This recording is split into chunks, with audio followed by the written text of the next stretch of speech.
5টা দাবি নিয়ে 7 দল জেলা প্রশাসকের কাছে স্মারকলিপি দিয়েছে। এটা সারা বাংলাদেশের সকল জেলায়। এই যে 5টা দাবি, এই দাবিগুলির উত্থাপন করেছে বাংলাদেশ জামাতে ইসলামী এবং এদের সাথে যুক্ত হয়েছে আরও 7টি সমমনা ইসলামিক দল। এরা সবাই একই দাবিতে জেলা প্রশাসকের কাছে স্মারকলিপি দিয়েছে, গণসংযোগ করতেছে, মিছিল মিটিং বৈঠক সব কিছু করতেছে সবাই একসাথে। কিন্তু তারা কোনো জোটবদ্ধ হয় নাই, নির্বাচনে কোনো জোট ঘোষণা এখনও হয় নাই বাংলাদেশে। তাহলে কি আমরা ধরে নিতে পারি যে এই 7 দল একটা জোট হচ্ছে?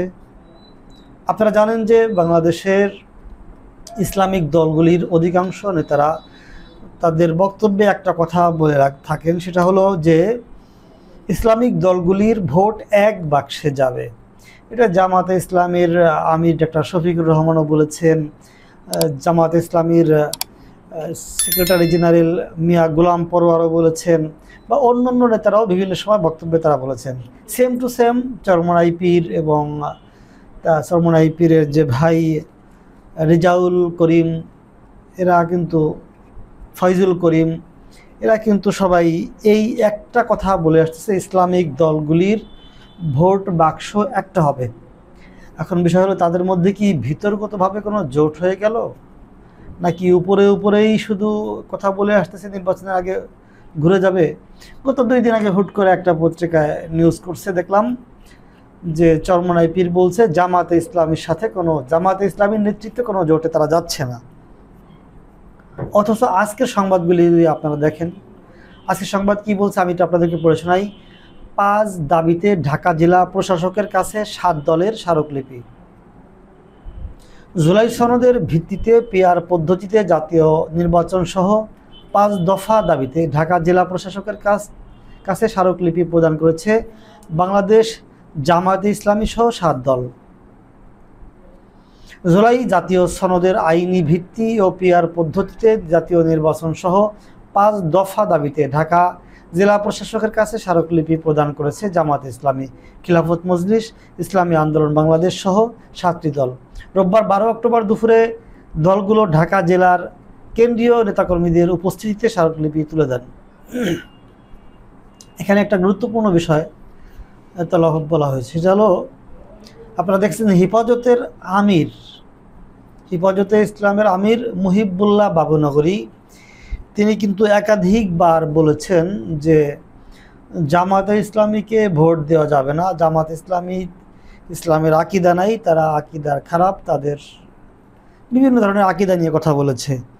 অথচ ইসলামী আন্দোলন, খিলাফত মজলিস, এদেরকে দিয়েই কিন্তু হেফাজত সংগঠিত করা হয়। হেফাজতের মধ্যে কিন্তু ইসলামী আন্দোলনের নেতারাও আছে, আবার খিলাফত মজলিসের নেতারাও হেফাজতের মধ্যে আছে, আবার হেফাজত থেকেও এই কথা বলা হচ্ছে। তবে আরেকটা জিনিস আপনাদেরকে জানিয়ে রাখি, সেটা হচ্ছে হেফাজত কিন্তু একটা অরাজনৈতিক সংগঠন, তাদের মধ্যে কোনো রাজনৈতিক কোনো কার্যক্রম নাই, তার রাজনৈতিক দলও না, সরকারের কাছে তারা স্বীকৃতিও চায় নাই, দল গঠনও তারা করে নাই। সো তারা শুধু ওই ইসলামকে হেফাজত করার কথা বইলা একটা সংগঠন তারা দাঁড় করাইছিল এবং সব ইসলামিক যারা মাইন্ডের তারা এই দলকে সমর্থন জানিয়েছিল। এটা সেই 2013 সালের ঘটনা, আপনাদের মনে আছে হয়তো। সাপ্লাই যে ঘটনা ঘটলো তার আগ মুহূর্তে এটা ঘটলো, হেফাজত মাঠে আসলো। তো হেফাজত যেহেতু অরাজনৈতিক সংগঠন, তারা যাই বলুক, তাদের কথাই কিন্তু ইসলামিক দলগুলি চলে না। ইসলামিক দলগুলি যার যার নিজস্ব পলিসিতে চলে। আর এই মুহিবুল্লাহ বাবুনগরী একজন বয়স্ক লোক, অনেক হেফাজত নেতাই তাকে মনে করে এখন ডিজেবল, তার মাইকের সামনে কথা বলাই এখন উচিত না, কারণ তিনি ডিজেবল, তার বয়স এখন অনেক হয়ে গেছে, এখন তার বৃদ্ধকাল, কখন কি বলে ফেলেন, কখন কি করে ফেলেন, এরকম একটা চিন্তা যারা হেফাজতের নিজস্ব লোক তাদের মধ্যেও কিন্তু এরকমের চিন্তা আছে।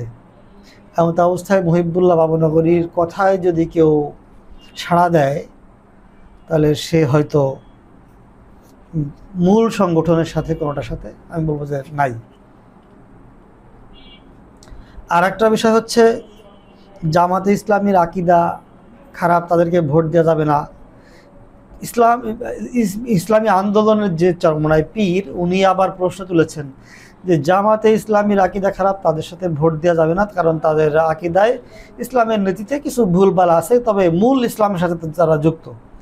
কিন্তু তাহলে জামাতে ইসলামের সাথে করা যাবে, তাহলে কাদের সাথে করা যাবে সেইটা সে বলে দিক, এই মহিবুল্লাহ বাবুনগর সেটা বলে দিক। কিন্তু সেটা তো তিনি বলতেছেন না। তিনি জামাতে ইসলামের সাথে জোটে যাওয়া যাবে না, জামাতে ইসলামের সাথে ভোট দেওয়া যাবে না, এই কথা তিনি বলছেন, কিন্তু কাকে দিবে ভোট, কাদের সাথে জোটে যাবে সেই বিষয়টা কিন্তু তিনি একবারও বলেন নাই। এমন অবস্থায় তার এই বক্তব্যকে মানুষ হাস্যরস হিসেবেই নিচ্ছে। তবে হ্যাঁ, এখন আমরা মিডিয়া কিন্তু বিভিন্ন দলীয়করণ হয়ে গেছে। মহিবুল্লাহ বাবুনগরী একটা কথা বললে বড় বড় মিডিয়াগুলি সেটা ফ্লো করে প্রচার করতেছে, এমনভাবে প্রচার করতেছে যে তার কথাই কিন্তু একেবারে বাংলাদেশের সব রাজনৈতিক দল উল্টে পাল্টা হয়ে যেতেছে, এরকমভাবে প্রচার করছে, কিন্তু আমরা দেখছি। কিন্তু তা তো আসলে হয় নাই। মহিবুল্লাহ বাবুনগরীর কথা ওই যে বলছে ওই পর্যন্তই, ওটা নিয়ে আর পরবর্তীতে কোনো কেন মানে একজন রাজনৈতিক ব্যক্তি যদি একটা কথা বলে সেটাই কিন্তু মিডিয়া তোলপাড় সৃষ্টি হয়ে যায়। যেমন নাহিদ ইসলাম বলেছিলেন যে কোনো উপদেষ্টা সেফ এক্সিটের কথা চিন্তা করছেন, সেই কথা কিন্তু একেবারে রাজনৈতিক মহলে এমনকি উপদেষ্টাদের মধ্যে টক শোতে ব্যাপক সাড়া ফেলেছে। এখন কিন্তু সেটা আর দেখা যাচ্ছে না, এখন যদিও মানে একটু কয়েকদিন চলে গেছে। তবে এই বিষয়ে পরিবেশ উপদেষ্টা রিজওয়ানা হাসান, তারপরে আইন উপদেষ্টা আসিফ নজরুল, তারা কিন্তু এটার কড়া জবাব দিয়েছে। আমি এর আগের কয়েকটা ভিডিওতে এই বিষয় নিয়ে আগে আলোচনা করেছিলাম যে নাহিদ ইসলামের কড়া জবাব দিলেন আসিফ নজরুল। তো বিষয় হলো হেফাজতের এই বক্তব্য কিন্তু ওই পর্যন্তই থেমে যায়, তার বেশি সামনের দিকে আগায় না। এমন অবস্থায় বিএনপির সামনে অনেক বড় চ্যালেঞ্জ। কত বড় চ্যালেঞ্জ এটা আপনারাই বিবেচনা করেন। ডাকসু নির্বাচনের কথা চিন্তা করেন, জাকসু নির্বাচনের কথা চিন্তা করেন, এবং চাকসুতে নির্বাচনে বাধা দিচ্ছে ছাত্রদল নির্বাচন, তারিখ পিছানো হয়েছে। এই বিষয়গুলি দেখলেই বোঝা যায় যে বিএনপির সামনে কত বড় চ্যালেঞ্জ। ভবিষ্যতেই জানা যাবে, আগে থেকে কিছু বলা যাবে না। তবে ইসলামিক দলগুলি যদি একজোট হয় বিএনপির জন্য, বিএনপির কপালে কষ্ট আছে, এটা আপনারা ধরে নিতে পারেন। কারণ এই যে যারা আন্দোলনের নেতৃত্ব দিচ্ছে তারা কিন্তু বিএনপির প্রতি খুশি না। বিভিন্ন কাজে বাধার কারণে প্রধান উপদেষ্টা এবং উপদেষ্টা মণ্ডলী বিভিন্ন কাজই করতে পারেন নাই, চুপুকে সরাইতে পারেন নাই, ওয়াকারকে সরাইতে পারেন নাই। এখন সেই সেনাবাহিনীর 25 জন কর্মকর্তার বিরুদ্ধে গ্রেফতারি পরোয়ানা জারি হয়েছে, তার বিরুদ্ধে ওয়াকার ক্ষোভ ঝাড়ছে, এটা তিনি পছন্দ করেন নাই। অপরাধ করবেন, তারপরে আবার সেটা নিয়ে অপরাধ বললে আবার সেটা মানতে পারবেন না, এটা তো হইতে পারে না। দর্শক, নেক্সটে অন্য ভিডিওতে আবার অন্য বিষয় নিয়ে আলোচনা করবো। আল্লাহ হাফেজ।